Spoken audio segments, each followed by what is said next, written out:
ವಿನಾಯಕ ಗೆಳೆಯರ ಬಳಗ SVP tiger ವತಿಯಿಂದ ಸಂಗೀತ ಕಾರ್ಯಕ್ರಮವನ್ನು ಏರ್ಪಡಿಸಲಾಗಿದ್ದು, ಈ ಸಂದರ್ಭದಲ್ಲಿ ಮುಖ್ಯ ಅತಿಥಿಗಳಾಗಿ ಶ್ರೀ ಹರ್ಷಗೌಡ ಜಯ ಕರ್ನಾಟಕ ಮೈಸೂರು ನಗರ ಅಧ್ಯಕ್ಷರು ಸನ್ಮಾನ ಮಾಡಲಾಯಿತು. ಹಾಗೂ ಇದೇ ಸಂದರ್ಭದಲ್ಲಿ ಚಾಮುಂಡೇಶ್ವರಿ ವಿಧಾನಸಭಾ ಶಾಸಕರಾದ ಜಿಟಿ ದೇವೇಗೌಡರು ಸಂಗೀತ ಕಚೇರಿಗೆ ಭೇಟಿ ನೀಡಿದರು ಹಾಗೂ ಮಕ್ಕಳಿಗೆ ಪ್ರೋತ್ಸಾಹ ನೀಡಿದರು.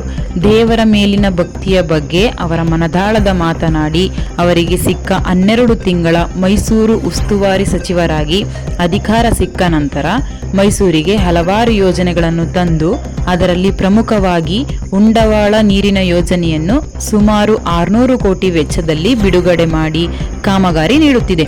ಇನ್ನೇನು ಬಡಾವಣೆಗೆ ಕೇವಲ 6 ತಿಂಗಳಲ್ಲಿ ಕುಡಿಯುವ ನೀರು, ರಸ್ತೆ, ಒಳಚರಂಡಿ ಕಾಮಗಾರಿಗಳು ಕೂಡ ನೆರವೇರಲಿದೆ ಎಂದು ಈ ಸಂದರ್ಭದಲ್ಲಿ ತಿಳಿಸಿದರು.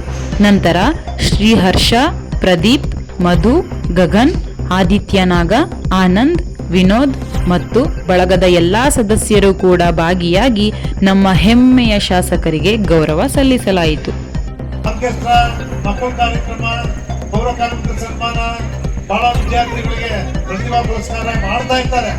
ಅದು ನಾವು ಎಷ್ಟೊತ್ತು ಅಂತ ಹೋಗೋದು, ಹೋಗುವಷ್ಟಲ್ಲ 3-4 ಜನ ಹೋಗಿರ್ತಾರೆ. ಪಾಪ ನೀರಿಗೆ ಬೇಜಾರು ಮಾಡ್ಕೊಳ್ತಾರೆ. ದೊಡ್ಡ ಕ್ಷೇತ್ರ, ನಿಮ್ಗೂ ಎಲ್ಲರೂ ಕೂಡ ಗೊತ್ತಿದೆ, ಬೇರೆಯವ್ರಿಗೆ ಗೊತ್ತಿಲ್ಲ. ಎಲ್ಲರಿಗೂ ನಿಮ್ಗೆ ಒಂದು ಹೇಳಕ್ ಇಷ್ಟಪಡ್ತೀನಿ, ಪೊಲೀಸರ ಮಗ ಆಗಿ ಇವತ್ತು ಎತ್ತಕ್ಕೆ ಬಂದಿದ್ದೀನಿ ಅಂತಂದ್ರೆ ನಮ್ಗೆ ಎಲ್ಲರಿಗೂ ಖುಷಿ. ನಮ್ಮ ಲೇಔಟ್ ಅಲ್ಲಿ ಇದೊಂದು ಹಬ್ಬದ ವಾತಾವರಣನೇ ಸರಿ. ಇದೊಂದು ಗಣೇಶ ಹಬ್ಬ ಯಾವತ್ತೂ ನಾವು ಒಂದು ಸಂಘಟನೆ ತರ ನಾವು ಥಿಂಕ್ ಮಾಡ್ಬೇಕು. ಎಲ್ಲಾ ಬಡಾವಣೆ ನಿವಾಸಿಗಳು ಈ ಸಂದರ್ಭ, ಒಂದು ಫಂಕ್ಷನ್ ಸಂದರ್ಭದಲ್ಲೇ ನೀವೆಲ್ಲ ಆಚೆ ಬರೋದು, ಅದು ಬಹಳ ಸಂತೋಷ ಆಗುತ್ತೆ. ನಿಮ್ಗೆಲ್ಲಾರು ಕರ್ಸಿ ಒಂದು ಫಂಕ್ಷನ್ ಮಾಡೋದೇ ಒಂದು ಹಬ್ಬದ ರೀತಿ. ಮನೇಲಿ ಎಷ್ಟೇ ಜನ ಕರ್ಸಿ ನಾವು ಅನ್ನ ಹಾಕಿ ಊಟ ಮಾಡಿಸಿ ಏನೇ ಮಾಡಿಸಿ ಕಳಿಸಿದ್ರು ಈ ಖುಷಿ ಸಂಭ್ರಮ ಸಿಗಲ್ಲ. ಇದೊಂದು ಸಂಭ್ರಮನ ಒಳ್ಳೆ ರೀತಿಯಲ್ಲಿ ಉಪಯೋಗಿಸ್ಕೊಳ್ಳಿ. ಮಕ್ಕಳಿಗೆ ಪ್ರೋತ್ಸಾಹ ಕೊಡೋಣ. ಅವ್ರಿಗೆ ಸ್ಟೇಜ್ ಫಿಯರ್ ಇರ್ಬೋದು, ಕಾರ್ಯಕ್ರಮ ಮಾಡ್ತಾರೆ ಯಶಸ್ವಿಗೆ ನಾವೆಲ್ಲರೂ ಸೇರಿ ಒಂದು ತಂಡವಾಗಿ ನಾವು ಒಗ್ಗಟ್ಟಲ್ಲಿ ಬಲ ಇದೆ ಅಂತ ಅಂದ್ಬಿಟ್ಟು ನಮ್ಮ ಏರಿಯಾದವ್ರು ಇಷ್ಟು ಜನ ಸೇರ್ತೀವಲ್ಲ, ನಮ್ಮ ಒಗ್ಗಟ್ಟು ನೋಡಿನೇ ಮುಂದಿನ ದಿನದಲ್ಲಿ ಅಭಿವೃದ್ಧಿ ಮಾಡಬೇಕು. ರಾಜಕಾರಣಿಗಳೆಲ್ಲ ನೋಡಿ ನಾವ್ ಇದೇ ಒಗ್ಗಟ್ಟನ್ನ ರೋಡ್ ಮಾಡುವಾಗ, ಮೋರಿ ಮಾಡುವಾಗ, ರಸ್ತೆ ಮಾಡುವಾಗ ಇದೇ ಒಗ್ಗಟ್ಟಿಗೆ ತೋರಿಸಿದ್ರೆ ನಮ್ಮ ಲೇಔಟ್ ಎಲ್ಲೋ ಹೋಗುತ್ತೆ. ನಮ್ಗೆ ಅದೇ ಒಂದು ಆಸೆ. ನಾವೆಲ್ಲ ಪೊಲೀಸರ ಮಕ್ಕಳು, ನಮ್ಮ ತಂದೆ ಮಾಡಿ ಏನೇನು ಮಾಡಿ ಇರ್ತಾರೆ, ಆ ಸಂಪಾದನೆಯಲ್ಲಿ ನಾವು ಬದುಕಕ್ಕೆ ಸಾಧ್ಯ ಇಲ್ಲ. ನಾವು ಪೊಲೀಸ್ ಲೇಔಟ್ ಅವ್ರು ಒಂದು ಸೈಟ್ ಕೊಟ್ಟು ಇಲ್ಲೊಂದು ನೆಲೆ ಕಂಡುಕೊಂಡಿದೀವಿ. ಅದಕ್ಕೆ ನಾವು ಮೊದಲಿಗೆ ಕೃತಜ್ಞತೆಗಳನ್ನು ಸಲ್ಲಿಸ್ತಾ, ಈ ಸಂದರ್ಭದಲ್ಲಿ ನಾನು ಏನಕ್ಕೆ ಹೇಳಕ್ ಇಷ್ಟಪಡ್ತೀನಿ ಅಂತಂದ್ರೆ, ನಾಳೆ ರೋಡ್ ರಸ್ತೆ ಎಲ್ಲ ಇದೇ ತರ ನೀವು ಒಗ್ಗಟ್ಟಾಗಿ ಬನ್ನಿ, ನಾವೆಲ್ಲ ಹೋರಾಟ ಮಾಡೋಣ. ಮುಂದಿನ ದಿನದಲ್ಲಿ ಇಡ್ಲಿಕಟ್ಟಿ ರೋಡ್ ಆಗಿರ್ಬೋದು, ದೇವಸ್ಥಾನ ಆಗಿರ್ಬೋದು, ಎಲ್ಲಾ ಸೌಕರ್ಯಗಳು ನಮ್ಗೆ ಕಮ್ಮಿ ಇದೆ. ಅದ್ ನಿಟ್ಟಿನಲ್ಲಿ ಚೆನ್ನಾಗಿ ನಾವು ಮುಂದಿನ ದಿನದಲ್ಲಿ ಇದನ್ನ ಅಭಿವೃದ್ಧಿ ಮಾಡಬೇಕು. ಮೇಡಮ್ ಕೂಡ ಬಹಳ ಹೋರಾಟ ಮಾಡ್ತಾರೆ, ಗಗನ್ ಹೋರಾಟ ಮಾಡ್ತಾನೆ, ನಮ್ಮ ಹುಡುಗರು ಇದಕ್ಕೋಸ್ಕರ ಹೋರಾಟ ಮಾಡ್ತಾರೆ, ಮಕ್ಳಿಗೊಂದು ಆಟ ಮೈದಾನಕ್ಕೋಸ್ಕರ ಹೋರಾಟ ಮಾಡ್ತೀವಿ. ದಯವಿಟ್ಟು ಅದನ್ನ ಮನಸ್ಸಲ್ಲಿ ಮಾಡಿಕೊಂಡು ಯಾರು ಕೂಡ ಇದ್ ಮಾಡ್ಕೋಬೇಡಿ. ಮನೆಯಿಂದ ಆಚೆ ಬಂದು ಇದೇ ತರ ಪ್ರೋತ್ಸಾಹ ಕೊಡಿ ಅಂತ 2 ಮಾತು ಹೇಳಿ ಮುಗಿಸ್ತೀನಿ. ಧನ್ಯವಾದಗಳು.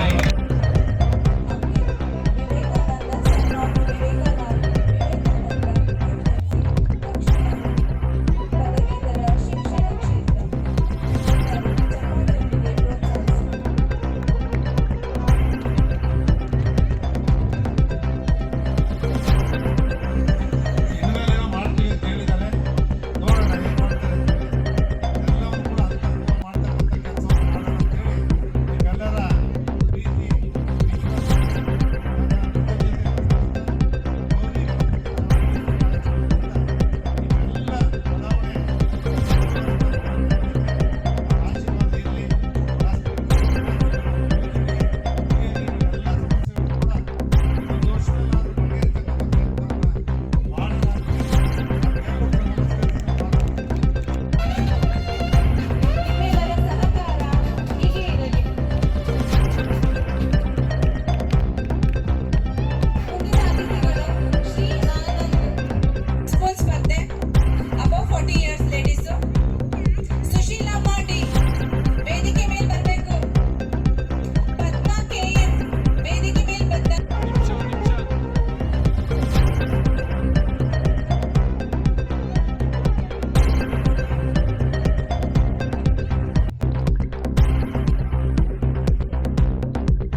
ನನಗೆ 4 ಪಂಚಾಯತಿಗಳಿವೆ, 1 ನಗರ 5 ನಗರ ಪಾಲಿಕೆ ವಾರ್ಡ್ಗಳಿದ್ದಾವೆ.